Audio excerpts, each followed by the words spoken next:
segredo do bom professor é simples. É capacitação. Venha receber ainda mais capacitação técnica e espiritual na 30ª Conferência de Escola Dominical, Bento Gonçalves, Rio Grande do Sul, de 2 a 5 de maio. Plenárias, seminários e workshops com os grandes nomes da educação cristã. Vagas limitadas. Todas as informações estão no cpadeventos.com.br ou 21 2406 7352. 30ª Conferência de Escola Dominical. Realização CPAD.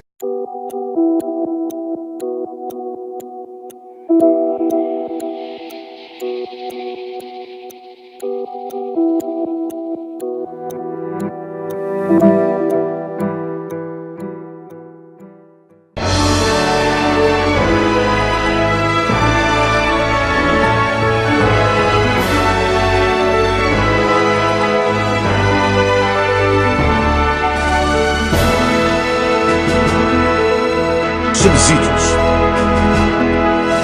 Lições Bíblicas Jovens.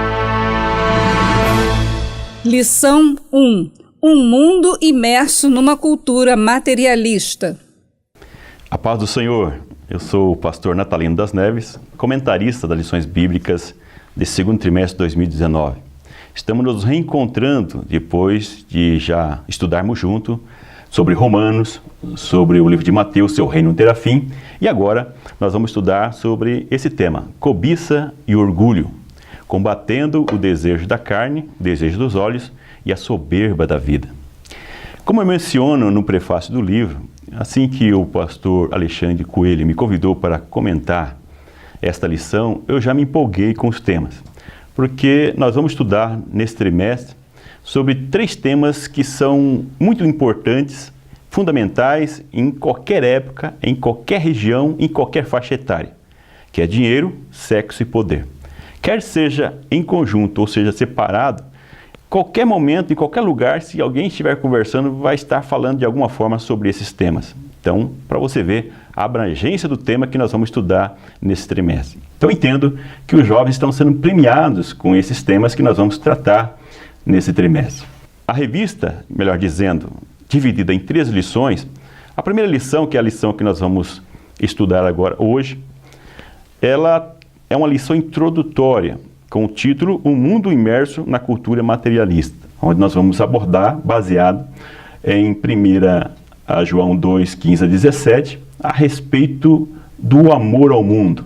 Nós vamos ver aqui que mundo que é esse e por que João diz que aquele que ama o mundo, o amor de Deus não está nele. Nós vamos abordar essas 3 questões, fazendo uma forma introdutória, sobre o que é cobiça da carne, ou o que é o desejo da carne, a cobiça dos olhos e a soberba da vida. E na sequência nós teremos mais 12 lições, divididas em 3 grupos de 4 lições. A primeira, as 4 lições posteriores, da 2 a 5, vamos tratar sobre dinheiro. As 4 seguintes sobre sexo e as 4 últimas lições sobre poder. O primeiro tópico da lição diz: quem ama o mundo, o amor do Pai não está nele. Na lição, devido à limitação de caracteres, eu não abordo sobre o contexto da primeira epístola de João, mas faço isso no livro. Então, você que ainda não tem o livro, poderá adquirir o livro de apoio, onde eu faço uma abordagem contextualizando a epístola, o que estava acontecendo, a questão da autoria, a questão do local, data, o que estava acontecendo naquela comunidade e como que ela se constituía nesse período em que foi escrito essa epístola. Isso vai ajudar também a compreender o texto ao ser analisado. Então, é importante você fazer essa busca, onde coloca uma visão panorâmica a respeito de 1 João. E também destaco as palavras-chave.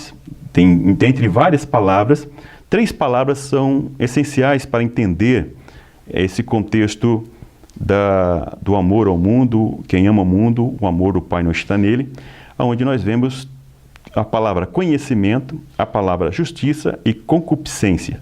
Então é importante porque conhecimento, por exemplo, dentro do contexto da epístola, nós temos a influência da crença gnóstica, onde abordava que o conhecimento místico é quem traria ou que dava a salvação para as pessoas, estava influenciando também esse ensinamento no seio da igreja. Então, o apóstolo ele traz que o verdadeiro conhecimento é a experiência de Deus que leva à justiça. Então, ele deixa claro que essa experiência de Deus, ela tem que resultar em uma aplicação da justiça. E a concupiscência, que nós vamos tratar, explorar um pouco mais nesta e nas próximas lições, onde a tradução mais próxima de hoje para a nossa língua é desejo. Mas o problema não é o desejo em si, mas como é tratado esse desejo, como que o ser humano trata com esse desejo. O item 1 da lição tem o título O que é o mundo? Nessa lição eu coloco aí a definição de cosmos. Do grego, a palavra utilizada para mundo, é a mesma palavra, só que traz 3 conceitos diferentes. O que diferencia? É o contexto aonde está inserida a palavra. Então nós vemos o cosmo como um mundo criado por Deus que deve ser amado e admirado. O mundo como a humanidade em geral. E o terceiro, o mundo como um sistema dominante que se opõe a Deus.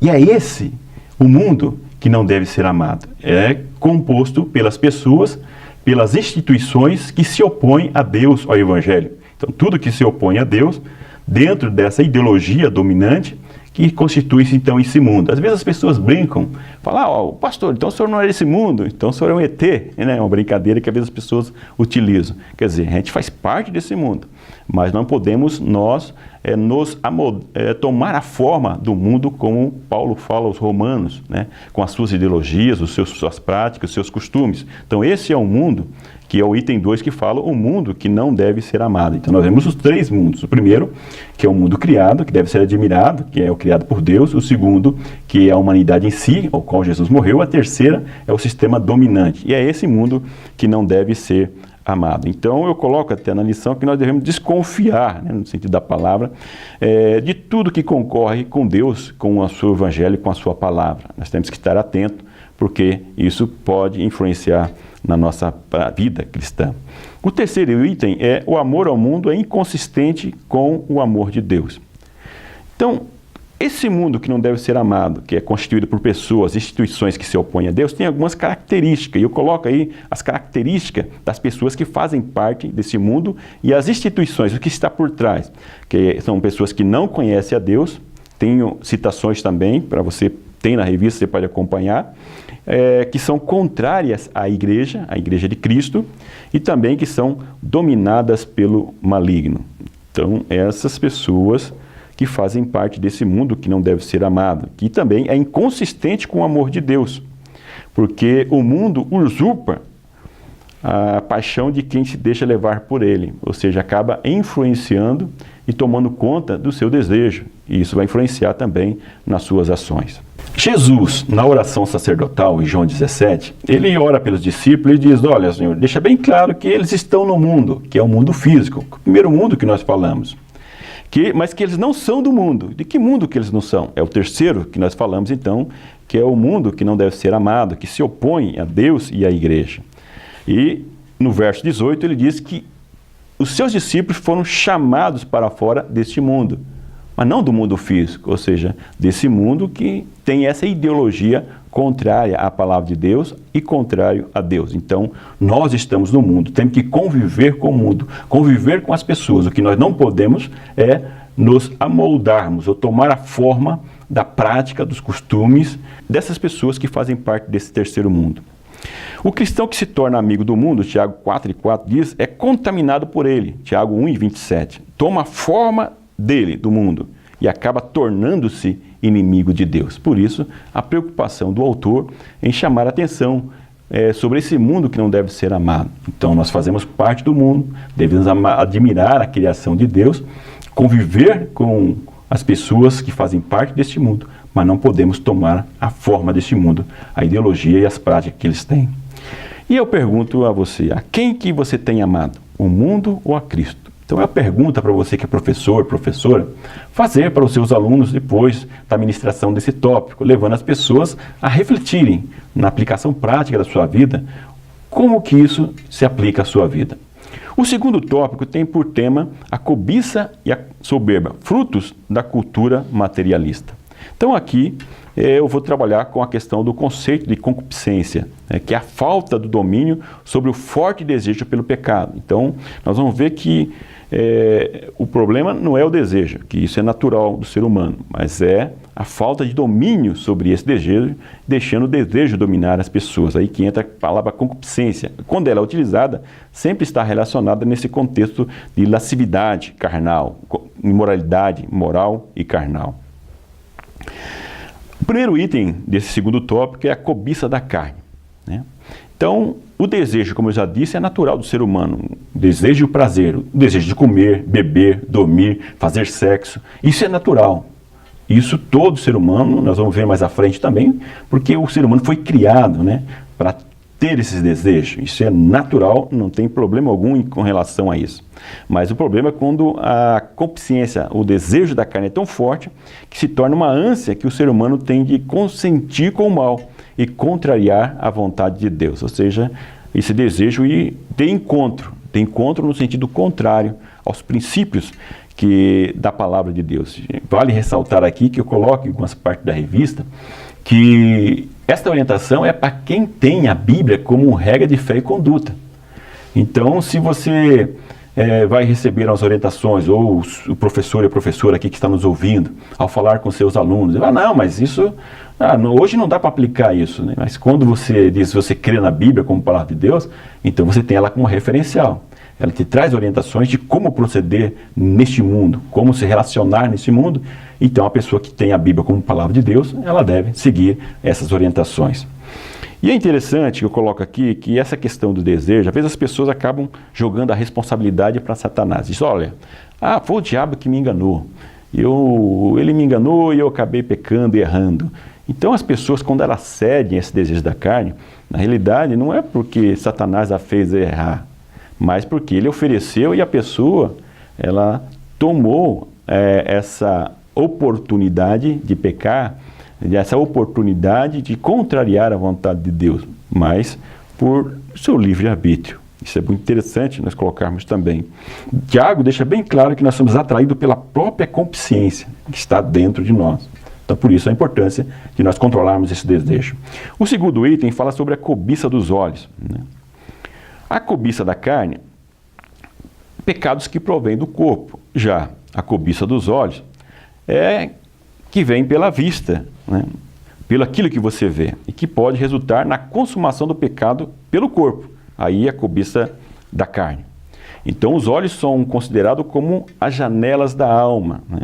Aquele que primeiro capta a imagem e leva para dentro do ser humano aonde estão os desejos.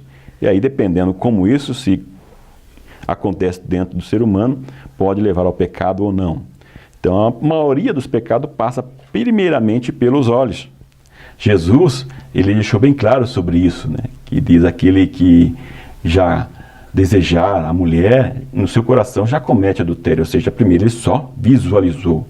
Ele chama atenção para isso. Então, nós vemos na lição alguns exemplos de pessoas que foram pegos por essa cobiça dos olhos, como Adão e Eva, Acã, Davi, assim por diante, que você tem na sua revista.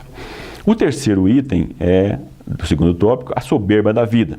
Está muito ligado com a ostentação pretensiosa a qualquer preço, ou seja, desejar ter uma boa formação, desejar ter riquezas, ter uma influência com as demais pessoas, isso também não é problema. O problema é o que leva as pessoas, como que as pessoas fazem para obter isso. Esse é o grande problema.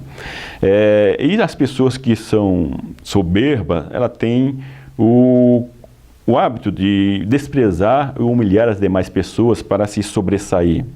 Todas as pessoas gostam de ser admiradas, gostam de aplausos. Quem não gosta? Você não gosta? Eu gosto, você gosta, todos nós gostamos. A diferença é como nós lidamos com isso. Não podemos alimentar isso de tal forma que isso se torne uma dependência de determinadas situações que leva a pessoa à soberba da vida. E outra questão que é interessante ressaltar é a questão do mundo consumista que nós vivemos, né? Essa questão é onde as pessoas valorizam muito mais o ter do em detrimento do ser, as coisas mais importantes do que as pessoas. Então nós temos que refletir, eu aconselho você como professor explorar um pouco isso com os jovens, comentar sobre essa valorização das coisas acima das pessoas. Salmo 73 também coloca como uma referência que leva-nos a refletir o salmista que admira as pessoas que prosperam, mas que na sua concepção são pessoas distantes de Deus. Ele questiona isso e então quando ele vê o final, ele percebe que não é a melhor alternativa. A melhor alternativa é estar dentro da vontade de Deus. Outro exemplo importante, Filipenses 2:6-11, do hino de Jesus, né? Que ele se humilha e coloca-se como exemplo do Deus que é encarnado. Então não é alguém que viveu com base na soberba da vida. Aí vem a aplicação prática, como sugestão para vocês. Coloco a pergunta na revista, pense, jovem, o que você tem almejado para a sua vida? E dou o conselho, siga o exemplo de Cristo e priorize o que é santo. A motivação do cristão deve ser fazer a vontade de Deus. Então levar as pessoas a pensar um pouco como que ela tem, o que ela tem pensado da vida, o que tem pensado, como alcançar isso. O terceiro tópico, então, é entre o materialismo temporário e a vontade eterna de Deus. Que ele trabalha com a questão temporária e a questão permanente. A palavra permanente é muito forte dentro dessa epístola de João, valorizar aquilo que realmente é relevante, é importante e que é permanente na nossa vida. O primeiro item é a vida é passageira. Então, trazendo aqui a questão da brevidade da vida.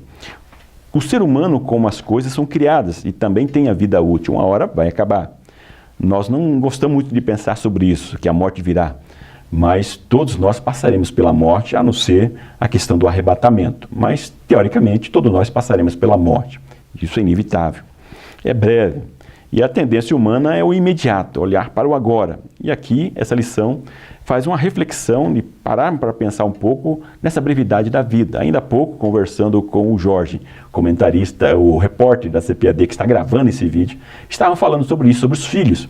Como os filhos crescem rápido e às vezes a gente perde alguns momentos para conviver, aproveitar essa vida, porque ela é breve, ela é rápida. Quando você menos percebe, os filhos já estão grandes, já estão casados, estão independentes, e a gente parece que o tempo olha para trás, como é que passou tão rápido? A vida na realidade ela é passageira. A vida é breve. Nós temos que prestar conta a Deus dessa vida, porque nós recebemos de Deus. Somos como mordomo da nossa própria vida e ela é passageira e nós temos que aproveitar a melhor forma. O item 2 fala jovens que venceram a oferta do mundo por meio da palavra. Então, a primeira epístola de João 2:15-17, que é o tema que nós estamos estudando, faz parte de um contexto maior. Não vou abordar aqui com mais detalhes, no livro eu abordo isso, então se você não tem o livro ainda, aproveite para adquirir o livro. Sobre esse contexto, é importante nós olharmos o contexto como vamos analisar um texto. E nós vemos que aqui ele fala dos jovens, que são, nesse texto, destinatários. A quem ele chama a atenção, a quem são os destinatários especiais, vamos dizer assim, para o autor neste momento. E ele enfatiza que os jovens são fortes, vocês são fortes, porque venceste o mundo por meio da palavra. Então aqui ele evidencia a importância do jovem, a importância do cristão, dar ouvido, dar vazão para a palavra de Deus e tê-la como orientação para a sua vida. E aqui ele chama a atenção que os jovens são fortes porque eles estavam fundamentados na palavra. E está aqui reforçando, reforçando para que eles continuem valorizando a palavra de Deus que está em vós, assim ele diz. Em João 2:3-11, ele enfatiza a necessidade de fazer a vontade de Deus observando os seus mandamentos. Então ele coloca aqui qual que é a base para que possa vencer os desejos da carne, vencer o desejo dos olhos e a soberba da vida, colocando a palavra como algo fundamental, muito importante para limpar, ou seja, purificar, como Jesus disse, nós somos limpos pela palavra, esses desejos que nós temos na carne. Eu creio que isso é o mais importante nesse item. O terceiro item fala trabalhando em favor do que é eterno. Então aqui ele vai destacar que o jovem, que o cristão, como já mencionei anteriormente, ele tem que buscar as coisas consistentes, que vão ser contadas para a vida eterna. As pessoas muitas vezes vivem como se essa vida fosse a única, como se não existisse algo mais. Tem pessoas que não creem. Nós pela palavra sabemos que existe um algo mais, uma vida após essa, que é a vida com Deus ou sem Deus. Por isso, deve investir no que é eterno, aquilo que agrada a Deus, para termos uma vida com Deus. Jesus, na multiplicação dos pães, em João 6, ele diz que devem trabalhar não pela comida que perece, mas por aquela que permanece para a vida eterna, que é a palavra de Deus e estar dentro da vontade de Deus. Então, a pessoa que ama a Deus sente alegria e prazer de fazer a sua vontade e tem a garantia da vida eterna. Então, se você diz que ama a Deus, então deve se analisar se você tem prazer de fazer a vontade de Deus, se você tem prazer com a palavra de Deus, tem prazer de estar na casa de Deus, tem prazer de estar envolvido com a obra de Deus. Isso é importante para você perceber como que está a sua relação com Deus. Isso você vai estar investindo naquilo que é eterno. Então, o tema preponderante de 1 João é permanência. Aquele que conserva na palavra permanece para a vida eterna. Então, a palavra de Deus, orientação importante. Aplicação prática para você explorar o seu aluno, a sua aluna, para uma reflexão. Você já parou para pensar na brevidade da vida? É uma pergunta interessante para fazer nesse tópico. Você tem investido no presente, mas sem ignorar o futuro? Ou seja, viver no presente, mas também pensando e plantando para colher no futuro na terra e futuro na vida eterna. Vive em função da vida passageira ou da vida eterna com Deus? São algumas perguntas, algumas reflexões que eu deixo para você aí pensar e levar os seus alunos também a pensar. Considerações finais. O que nós aprendemos então nesta lição? Eu coloco aí na lição, reportando na consideração o que nós falamos dentro do conteúdo principal da lição. Então, nós aprendemos que o mundo, sob a forma de um sistema que jaz no maligno, não deve ser amado e desejado, pois quem assim o faz, o amor de Deus não está nele. Então, é um daquelas 3 conceitos do mundo, que é um mundo que é dominado pelas pessoas e instituições que são contrários à palavra e contrários à igreja. A cobiça da carne, a cobiça dos olhos e a soberba da vida são frutos de uma cultura materialista que valoriza as coisas e usam as pessoas. Então, aquelas pessoas que não têm o controle sobre esse desejo são pessoas que têm uma tendência a valorizar mais as coisas do que as pessoas. Então, fruto de uma cultura materialista. Aí, o tema desta lição. O mundo que nós vivemos, em que se valoriza muito mais os bens materiais, as coisas.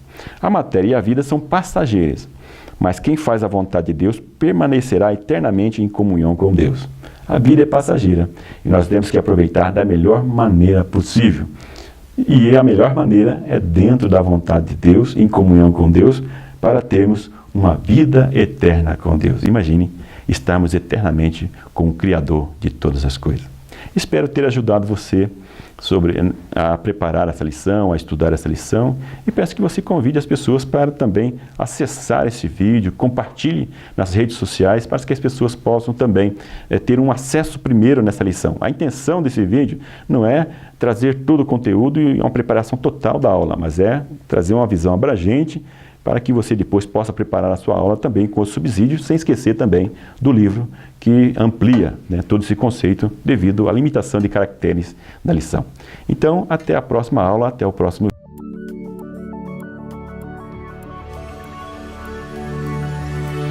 CPAD, a editora da Escola Dominical.